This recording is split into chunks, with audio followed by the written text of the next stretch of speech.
আসসালামু আলাইকুম প্রিয় দর্শক, অন্য মঞ্চের আলাপচারিতায় আপনাদের সকলকে আমন্ত্রণ জানাচ্ছি। আপনাদের স্বাগত জানাই আমি আমার কথা শুনবার জন্যে। অনেক প্রত্যাশিত, অনেক প্রতীক্ষার পর ত্রয়োদশ জাতীয় সংসদ তার প্রথম অধিবেশনে বসল আজকে। একটা তুলনামূলক বিচারে ভালো গ্রহণযোগ্য নির্বাচনের পর একটা নতুন সংসদ এবং সেই সংসদ যাত্রা শুরু করলো। অনেক প্রত্যাশিত আকাঙ্ক্ষিত এই কারণে যে বাংলাদেশে এর আগেও সংসদ ছিল, তিনটে সংসদ ছিল, তার মধ্যে অন্তত টানা আমরা যদি বলি তিনটে নির্বাচন, কোনো নির্বাচন ছিল না। সেই বিচারে একটা জনপ্রতিনিধিত্বশীল সংসদ এবং সরকার যাত্রা শুরু করেছে 17ই ফেব্রুয়ারি, সংসদ যাত্রা শুরু করলো 12 মার্চ। এই সংসদের প্রথম অধিবেশনের সভাপতিত্ব করবার কথা স্পিকারের অনুপস্থিতিতে ডেপুটি স্পিকার এর, কিন্তু যেহেতু স্পিকার এবং ডেপুটি স্পিকারকে পাওয়া যাচ্ছে না, তারা কোথায় আছেন সেটা জানা যায়নি। সেই কারণেই সংসদ নেতা প্রধানমন্ত্রী তারেক রহমানের প্রস্তাবনায় বাংলাদেশ জাতীয়তাবাদী দল বিএনপি জাতীয় স্থায়ী কমিটির নেতা, সংসদ সদস্য এবং সংসদের সর্বজ্যেষ্ঠ সদস্য ডক্টর খন্দকার মোশাররফ হোসেন এই অধিবেশনটিতে সভাপতিত্ব করেন এবং তার সভাপতিত্বে অনুষ্ঠিত এই অধিবেশনেই নতুন স্পিকার এবং ডেপুটি স্পিকার নির্বাচন করা হয়। নতুন স্পিকার নির্বাচিত হন 7-7বারের নির্বাচিত জাতীয় সংসদ সদস্য এবং সর্বাধিকবার তিনি এই সংসদে সবচেয়ে বেশিবার নির্বাচিত জাতীয় সংসদ সদস্য, বীর মুক্তিযোদ্ধা এবং এক সময়কার তারকা খ্যাতি সম্পন্ন ফুটবলার অবসরপ্রাপ্ত মেজর হাফিজউদ্দিন আহমেদ বীর বিক্রমকে। ডেপুটি স্পিকার হয়েছেন ভূমি প্রতিমন্ত্রী ব্যারিস্টার কায়সার কামাল। বিএনপির পক্ষ থেকে এই ডেপুটি স্পিকারের পদটি বিরোধী দলকে প্রস্তাব করা হয়েছিল এবং বিএনপির যেটা অঙ্গীকার এক সময় ছিল, কিন্তু জামায়াতে ইসলামী সেই প্রস্তাবে সায় দেয়নি। তাদের বক্তব্য হচ্ছে, তাদের চাওয়া হচ্ছে প্যাকেজ হিসেবে তারা সব কিছু চায়, অর্থাৎ যা তাদের প্রাপ্য সব একসঙ্গে করতে হবে এবং একসঙ্গে তারা যা চান, যে দাবিগুলো আছে, প্রস্তাবনাগুলো আছে, সেগুলো তাদেরকে দিতে হবে।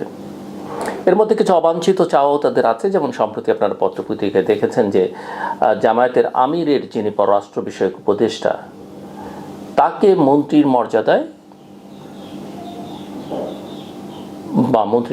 দিতে হবে।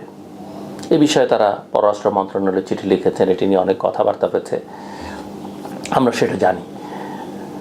সো যে কথা বলছিলাম যে স্পিকার ইতিমধ্যেই বাংলাদেশ জাতীয়তাবাদী দল থেকে, দলের স্থায়ী কমিটির সদস্য পদ থেকে পদত্যাগ করে স্পিকার হয়েছেন ব্যারিস্টার কায়সার কামাল। আর মন্ত্রী নেই। আজকেই নতুন একজন মন্ত্রীকে শপথ পড়িয়েছেন রাষ্ট্রপতি শাহাবুদ্দিন আহমেদ, বিএনপির টাঙ্গাইল থেকে নির্বাচিত জাতীয় সংসদ সদস্য এবং বিএনপির vice chairman advocate Ahmed Azam Khan মন্ত্রিসভায় নতুন মন্ত্রী। অনেক জল্পনা কল্পনা ছিল কে মন্ত্রী হবে, কে স্পিকার হবেন, কে ডেপুটি স্পিকার হবেন। সেই জল্পনা কল্পনার একটা অবসান ঘটল এই অধিবেশনে। আমরা সংসদ নেতার বক্তব্য শুনেছি, বিরোধী দলের নেতার বক্তব্য শুনেছি। সংসদে বেশ কিছু কমিটি গঠিত হয়েছে আজকে, বিশেষ অধিকার কমিটি সহ, এবং অন্তর্বর্তীকালীন সরকারের সময় যে 133টি অধ্যাদেশ, সেই অধ্যাদেশগুলো এই সংসদ অধিবেশনে, অর্থাৎ অধিবেশনের প্রথম দিনে উত্থাপিত হয়েছে। আইনমন্ত্রী অ্যাডভোকেট আসাদুজ্জামান সেগুলো উত্থাপন করেছেন। ধারণা করা যায় এই 133টির কিছু সংসদ গ্রহণ করবে, কিছু তারা সংশোধন আকারে গ্রহণ করবে এবং কিছু হয়তো তারা বাতিল করবেন। যথারীতি সংসদের শোক প্রস্তাব গৃহীত হয়েছে। প্রয়াত প্রধানমন্ত্রী বেগম খালেদা জিয়া সহ বিভিন্ন সময়ে যেসব সংসদ সদস্যরা এবং গুরুত্বপূর্ণ নেতৃবর্গ প্রাণ হারিয়েছেন তাদের স্মরণে, এবং সেই সঙ্গে জুলাই যোদ্ধাদের জন্য শোক প্রস্তাব গৃহীত হয়েছে। বেগম খালেদা জিয়ার উপরে সংসদে আলোচনা হয়েছে।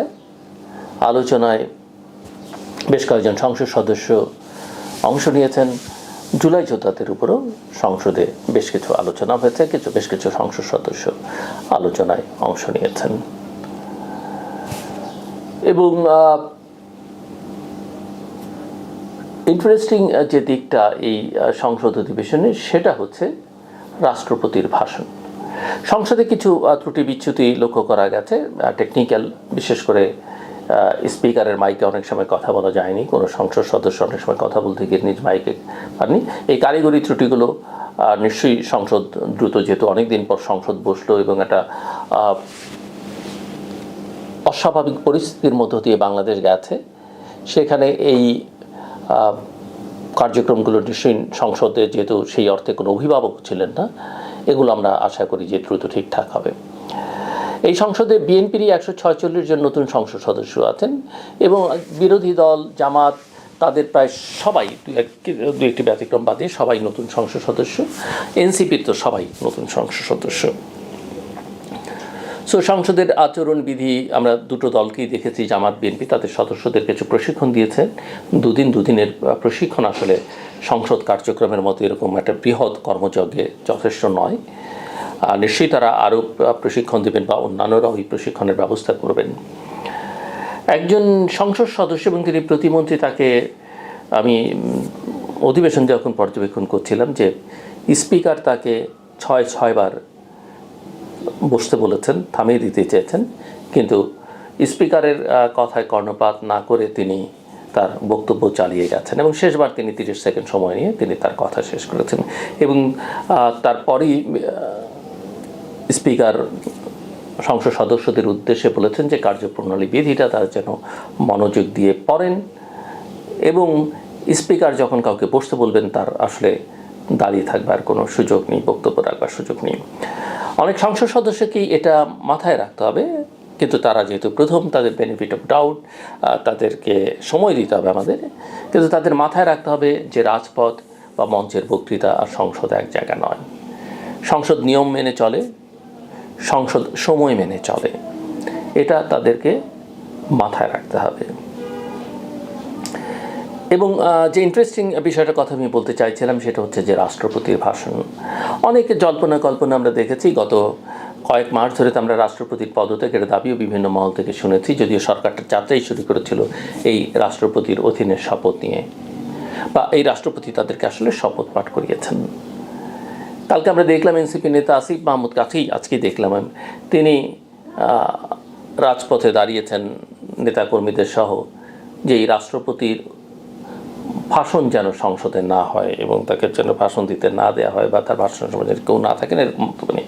কিন্তু আসিফ মাহমুদ হয়তো ভুলে গেছেন, বা এনসিপি নেতাদের মধ্যে যারা, অন্তত নাহিদ ইসলাম যিনি বিরোধী দলীয় চিফ হুইপ, তিনি তো উপদেষ্টা ছিলেন, তারা কিন্তু রাষ্ট্রপতি শাহাবুদ্দিন আহমেদের কাছেই শপথ নিয়েছিলেন উপদেষ্টা হিসেবে, সেটা হয়তো তাদের এখন স্মরণে নেই। আমি মনে করি যে প্রধানমন্ত্রী তারেক রহমান বা বিএনপি চেয়ারম্যান তারেক রহমান, সংসদ নেতা তারেক রহমান পুরো সময়টাতেই অত্যন্ত শান্ত, শিষ্ট, ধীর স্থিরভাবে বুদ্ধিমত্তার সঙ্গে তার রাজনীতিটা তিনি করছেন, এবং সংবিধান যে অবস্থায় আছে সেটা মেনে চলবার তিনি চেষ্টা করছেন, এবং মানতে অন্যদেরকে উৎসাহিত করছেন। এবং তার এই ধীর স্থির রাজনীতি তাকে একটা বড় মাইলেজও দিয়েছে, যে নির্বাচনটিতে একটা অনিশ্চয়তার মধ্যে একটা নির্বাচনে ভালো ফলাফল করে তিনি রাষ্ট্র পরিচালনার দায়িত্ব পেয়েছেন। তো এই রাষ্ট্রপতির অধীনে রাষ্ট্রপতিকে ভাষণ দিতে দেয়া হবে না, রাষ্ট্রপতির অধীনে তিনি তার সরকার শপথ নিয়েছেন, তাকে সম্মান জানিয়েছেন, যেটা রাষ্ট্রপতি বিভিন্ন সময় স্বীকারও করেছেন বিভিন্ন গণমাধ্যমে, এবং তাকে সংসদে যেটা সংবিধান অনুযায়ী তাকে তার বক্তব্য রাখতে দেওয়ার যে অধিকার বা সুযোগ, সেটা প্রধানমন্ত্রী এবং তার সরকার দিয়েছেন, সেজন্য তিনি অবশ্যই তারা সাধুবাদ পাবেন। কিন্তু আমরা যেটা দেখলাম যে রাষ্ট্রপতির বক্তৃতার সময় জামায়াতে ইসলামীর এবং এনসিপির সদস্যরা নানা রকমের প্ল্যাকার্ড, ছোট ছোট প্ল্যাকার্ড হাতে তাকে ফ্যাসিস্টের দোসর দালাল এগুলো বলে এক ধরনের বিক্ষোভ প্রদর্শন শুরু করেছেন। খুবই আনইউজুয়াল একটা জিনিস দেখলাম আমরা, যে কিছু কিছু স্লোগান আমরা শুনলাম। সংসদে সাধারণত এই ধরনের স্লোগান খুব একটা কাঙ্ক্ষিত নয়।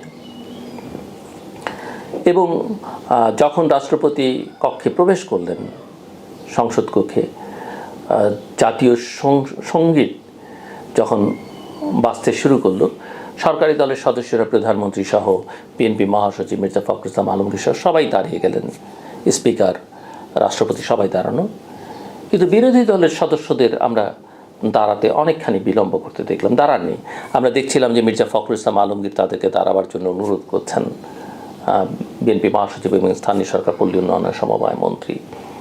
শেষ পর্যন্ত তারা দাঁড়িয়েছেন, তবে খুব উৎসাহের সঙ্গে।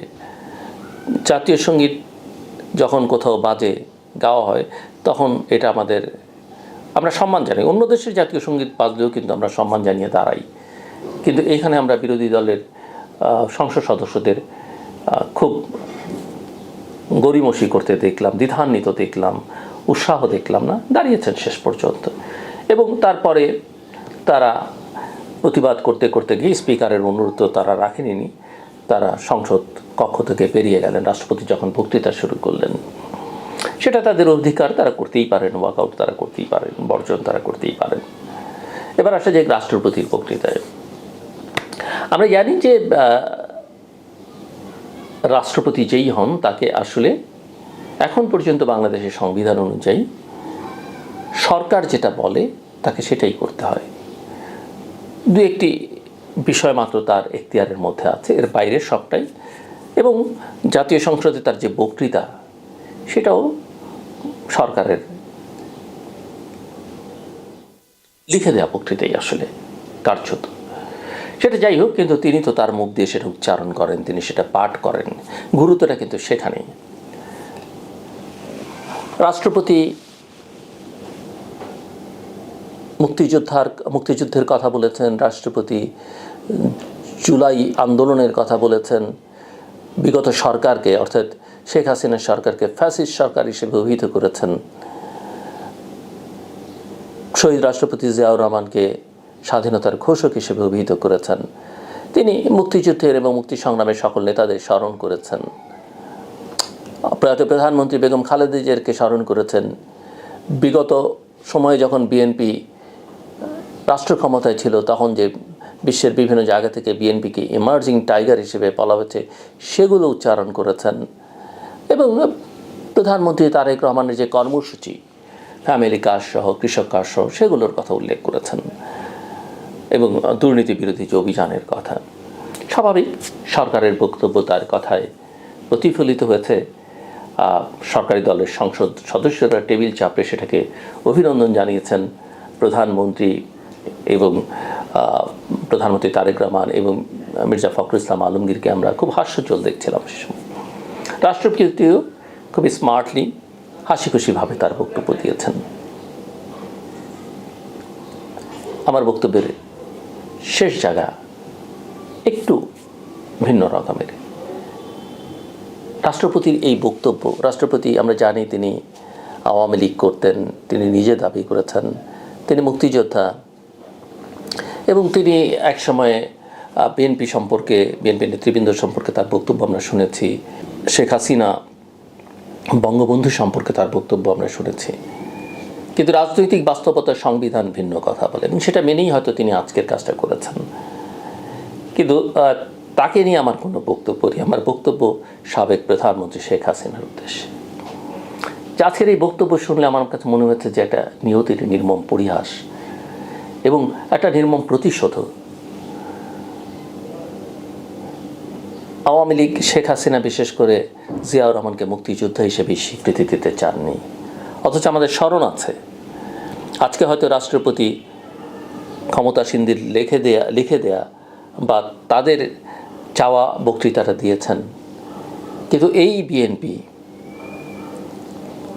প্রয়াত প্রধানমন্ত্রী বেগম খালেদা জিয়া, আমার স্পষ্ট স্মরণ আছে জাতীয় সংসদে দাঁড়িয়ে বঙ্গবন্ধু শেখ মুজিবুর রহমানের নাম শ্রদ্ধার সঙ্গে উচ্চারণ করেছেন।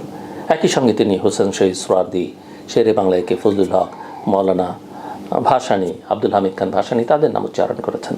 আমাদের স্মরণ আছে আজকের প্রধানমন্ত্রী তারেক রহমান টুঙ্গিপাড়ায় গিয়ে বঙ্গবন্ধু শেখ মুজিবুর রহমানের মাজার জিয়ারত করেছেন। কিন্তু আজকে তারা সেটা করলেন না বা করতে পারলেন না কেন? আমি তাদের দোষ দিই না, বা তাদের এটা সীমাবদ্ধতা নয়। তাদেরকে ঠেলতে ঠেলতে ঠেলতে এমন জায়গায় নিয়ে যাওয়া হয়েছে যেখানে আমি উচ্চারণ করতে চাই না সাবেক প্রধানমন্ত্রী শেখ হাসিনা আজকের প্রধানমন্ত্রী সম্পর্কে কী শব্দমালা উচ্চারণ করেছেন, বেগম জিয়াকে কিভাবে হিউমিলেট করেছেন, এবং বীর মুক্তিযোদ্ধা জিয়াউর রহমানকে তিনি মুক্তিযোদ্ধা হিসেবে স্বীকৃতি দিতে চাননি। কিন্তু নিয়তির নির্মম পরিহাস, তারই মনোনীত, তারই নির্বাচিত রাষ্ট্রপতি যে বক্তৃতা আজকে দিলেন, সেই বক্তৃতার সঙ্গে বাংলাদেশের অধিকাংশ মানুষই ভিন্ন মত পোষণ করবে না। এবং আমি শিওর, আমি যখন এই কথা বলছি, আওয়ামী লীগের যেসব নেতাকর্মীরা আমার বক্তব্য শুনছেন তাদেরও সিংহভাগ শুভবুদ্ধি সম্পন্ন যারা, তারা একমত হবেন যে আওয়ামী লীগ অস্বাভাবিক রকমের বাড়াবাড়ি করেছে, আর সেই বাড়াবাড়ির পরিণতি তাদেরকে ভোগ করতে হচ্ছে। এবং আজকে যেটুকু তারা পাচ্ছেন সেটুকু আজকের প্রধানমন্ত্রী তারেক রহমান এবং তার সরকারের বদান্যতায় তা পাচ্ছেন। এটুকু তারা ডিজার্ভ করেন কি না সেটা তাদের ভেবে দেখতে হবে। এবং যদি কেউ ভুলে যান, মনে করেন যে না, আমি কোনো দলের পক্ষ নিয়ে কথা বলছি না, কারো বিরোধিতাও করছি না, কিন্তু আমি শুধু রাজনৈতিক সংস্কৃতি বদলাবার কথা বলছি, তারা যদি মনে করেন যে না, এটা ঠিক নয়, আমাদের এটা প্রাপ্য ছিল, আমরা ওটা করিনি, দয়া করে তাদের সময়কার 15 বছরের সংসদ অধিবেশনের বক্তব্যগুলো তারা শুনবেন। সেই সময়কার গণমাধ্যমগুলোতে যা ছাপা হয়েছে, যা প্রচার হয়েছে, সেগুলো তারা দেখবার চেষ্টা করবেন। এবং যে কারণে আমরা আশা করব ওই অভিজ্ঞতা যেটা আমাদের হয়েছে, সেই অভিজ্ঞতার নতুন রূপে বিএনপি এবং তার মিত্ররা যেন জন্ম না দেয়। এবং সেটা হলে কি পরিণত হয়, সেটা তারা ইতিহাস থেকে, একদম নিকট অতীত থেকে তাদের শিক্ষা আছে। আমরা দেখছি এবং বিশ্বাস করছি যে প্রধানমন্ত্রী ভিন্নভাবে চলবার চেষ্টা করছেন। যে ধরনের প্রধানমন্ত্রী আমরা দেখে অভ্যস্ত, যে ধরনের রাজনৈতিক নেতা দেখে আমরা অভ্যস্ত, নেতাদের মুখে যে ধরনের কথা শুনে আমরা অভ্যস্ত, প্রধানমন্ত্রী সেখান থেকে একেবারেই ভিন্ন পথে হাঁটছেন, ভিন্ন পথে নিয়ে যাওয়ার চেষ্টা করছেন। এবং এটাই বাংলাদেশের তরুণ প্রজন্মের চাওয়া, যে তরুণ প্রজন্ম জুলাই অভ্যুত্থানের মতো একটা অভ্যুত্থান ঘটিয়েছে, এটাই তাদের আকাঙ্ক্ষা। এবং আমরা আশা করি যে এই জায়গায় প্রধানমন্ত্রী কঠোর থাকবেন এবং ধীরে ধীরে তার ভেতরকার যে কষ্ট আছে, রাগ, অনুরাগ, ক্ষোভ, বিরাগ, সেগুলো থেকে তিনি অনেকখানি মুক্ত করেছেন নিজেকে। তারপরও নিশ্চয়ই মানুষ, আমরা প্রত্যেকে কষ্ট, রাগ, ক্ষোভ থাকবে, সে তার থেকেও বেরিয়ে এসে তিনি যেটা ন্যায্য, যিনি যেটা হওয়া উচিত, যার যেটুকু প্রাপ্য, ভুল ত্রুটি সবার হয়, অন্যায় সবার হয়, কিন্তু তারপরও অন্যকে সম্মান দিলে নিজের সম্মান বাড়ে, এটা আমরা সবাই জানি। এবং আমি বিশ্বাস করি যে আমাদের প্রধানমন্ত্রী সেটা মাথায় রাখবেন, তার সরকার সেটা মাথায় রাখবে তাদের জন্য এবং অবশ্যই দেশের জন্য। আমার কথা শুনবার জন্য অসংখ্য ধন্যবাদ। আপনাদের সবার জন্য শুভকামনা।